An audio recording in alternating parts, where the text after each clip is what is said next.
കടിയൻ സിംഹത്തെ എവിടെ കാണാം? ആരാ? കടിയൻ സിംഹം ആരാണെന്നോ? ഈ കാട്ടിൽ താമസിക്കുന്ന ഒരു സിംഹമാണ് കടിയൻ സിംഹം. കടിയൻ സിംഹം ആരാണെന്നല്ല, നിങ്ങൾ ആരാണെന്നാ ചോദിച്ചത്. ഞാൻ സിംഹമല്ല, ഒരു ചെന്നായയാണ്. അടുത്ത കാട്ടിൽ നിന്ന് വരുന്നു. പണ്ട് കുറേ പാട്ടൊക്കെ എഴുതിയിട്ടുണ്ട്.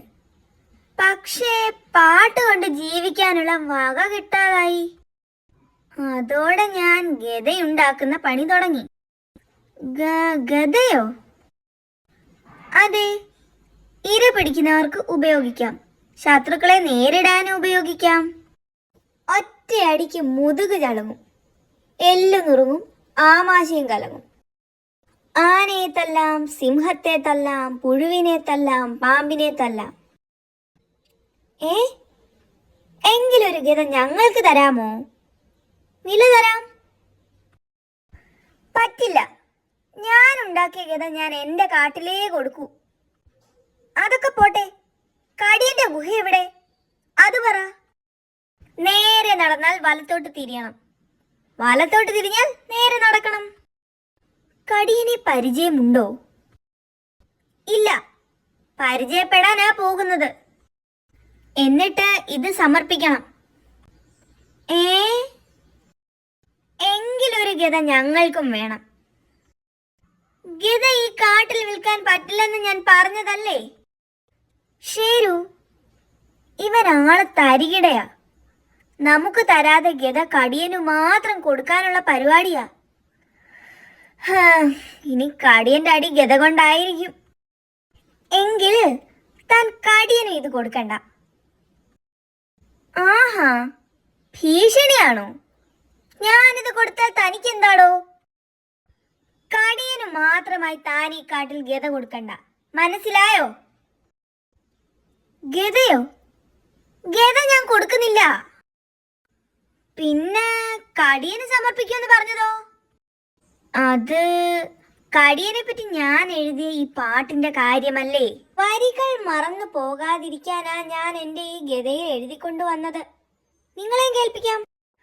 ഉടയവനല്ലോ കടിയൻ, ഉടയവനല്ലോ, അടിമകളല്ലോ ഞങ്ങൾ, അടിമകളല്ലോ.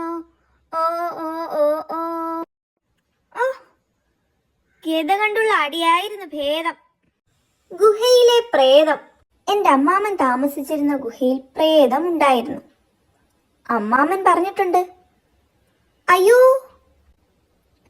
ഗുഹയിൽ പ്രേതമുണ്ടോന്ന് എങ്ങനെ അറിയും സൂത്ര?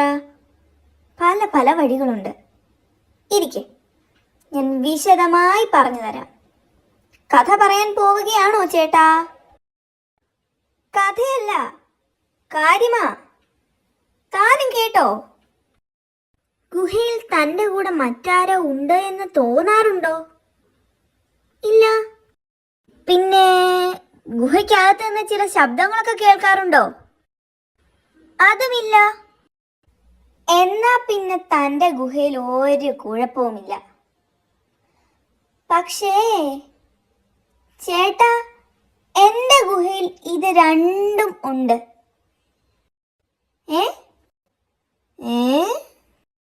എന്റെ കൂടെ ഗുഹയിൽ ആളുണ്ടെന്ന് എനിക്ക് തോന്നാറുണ്ട്. ഒച്ചയും കേൾക്കാം. അത് കുഴപ്പമാണോ? അത് കുഴപ്പമാണ്, വലിയ കുഴപ്പമാണ്. അയ്യോ, അപ്പൊ ഞാൻ എന്ത് ചെയ്യും? എന്ത് ചെയ്യണമെന്ന് വേറൊരാളോട് ചോദിക്കാം. പറ്റിയ ഒരാളുണ്ട്, വാ. അതെ, സത്യത്തിൽ എന്താ എന്റെ ഗുഹയ്ക്ക് കുഴപ്പം? അത് താൻ അറിയണ്ട, കേട്ടാൽ പേടിക്കും. ഇതാണ് പ്രശ്നം. ആ പയ്യനൊരു പാവമാ, സഹായിക്കണം. ഗുഹയിലെ പ്രേതത്തെ ഒഴിവാക്കാൻ പറ്റിയ വഴി ഒന്നേ ഉള്ളൂ, ഗുഹ പൊളിക്കുക. അയ്യോ, ഗുഹ പൊളിക്കാതെ ഒരു വഴിയുമില്ല അല്ലേ? ഇല്ലെന്നാ മന്ത്രവാദി പറയുന്നത്. മന്ത്രം ചൊല്ലി വേണം ഗുഹ പൊളിക്കാൻ. ഞാൻ ഇരുന്ന് മന്ത്രം ചൊല്ലാം, നിങ്ങൾ പൊളിച്ചോ.